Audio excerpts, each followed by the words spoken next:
Do you attribute a lot of your success? I mean, the pandemic had to have, I mean, obviously, all, sad to all the people who died, but as far as your career, it's taken off, right? Do you think the pandemic helped? Who's to know how it would have gone another way, right? Because I had a lot going on right before things shut down too. But I don't dwell on all that. Like, I just keep going. Yep. The Z train keeps charging forward. That is. Whatever ZTV happens. train.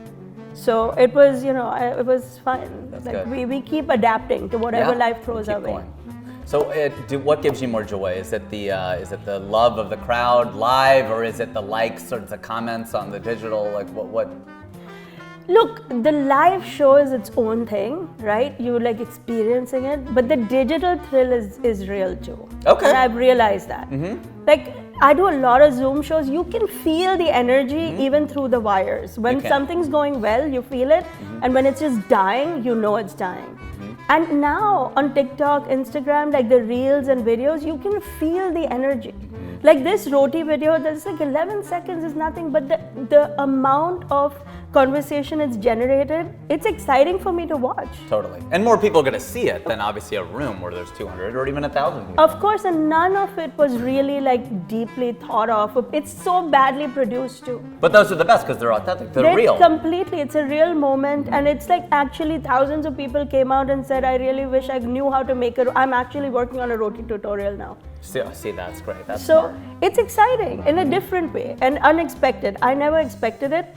I think Instagram doesn't do a great job of it. TikTok manages its comment section superbly. So it's actually, the TikTok experience is as if Insta and Twitter got married. Oh, interesting. Because you know how people get passionate on Twitter? You see that passion in TikTok comments. You just don't see it on Instagram. Why is that?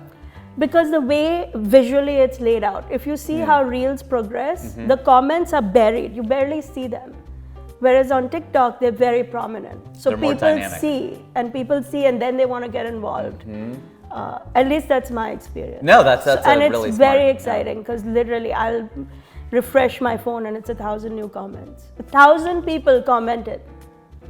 That's you know what I incredible. mean? Like yeah. that's a reach that like I don't know when in a live show. In a live show, the best you can hope for is an applause break or a laugh. Yeah. Here, they're like giving you real-time feedback. Like that helps me develop the next version. Because a lot of that stuff then goes into my stand-up act. When I know that a vibe is resonating that hard, then I'll take it and write a joke around it because I know it's going to work. See, this is a good marriage then, Twitter and Instagram for the TikTok comments. Because what you're saying is funny, like you can perform live in a Zoom, and that's still live, you can feel it, and you get comments like you would online, but that marriage is actually crappy.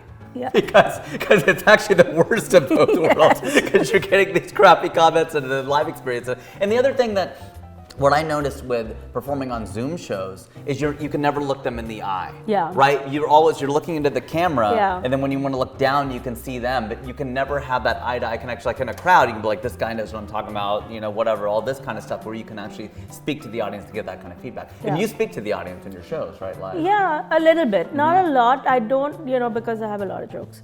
Yeah, it's like, don't give them that. They paid to see you. Yeah, I mean, it's a philosophy. There's some people who are masterful at crowd work. That's their thing. I love writing the jokes. That's my thing. So I try not to do too much crowd work. It's not my favorite thing to do. I'm very excited to try the next show. Sure. But I do, of course, you have to bring the audience in. Yeah, you want to be in the room. Yeah, of Sure. course. How long are your shows, or what's an ideal length of show for you live? I would say 45 minutes if I'm headlining, 45, and like one opener would be perfect. Opener like 10, 15 minutes? 10, 15 minutes. Yeah. Because I find that people's attention spans are... How long is it? It's...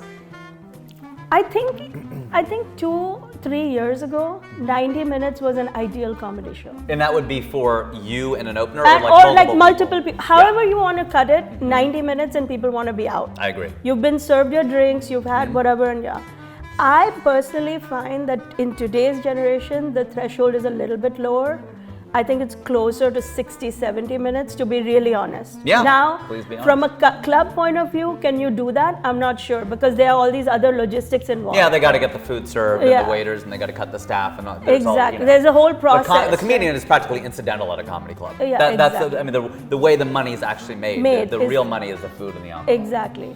But if I had my choice, I would have a 60, 70 minute show, but you know. When I do my solo shows, that's how long they are. Right. I find that the ideal. I know with stand-up, 52 minutes for me for whatever reason. It's 52 is where I can feel the lag, and then it's my skill then to get them to 60, 65. But they will give me 52 like nothing.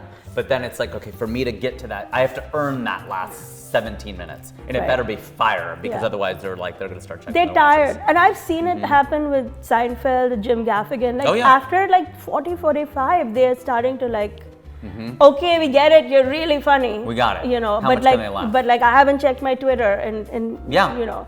I gotta leave another comment on Zarna's video. I gotta see if her mother-in-law is still alive. That's what I gotta figure out at this point. Did you like that? Well, there's more. Please like that video, share it, and subscribe for more.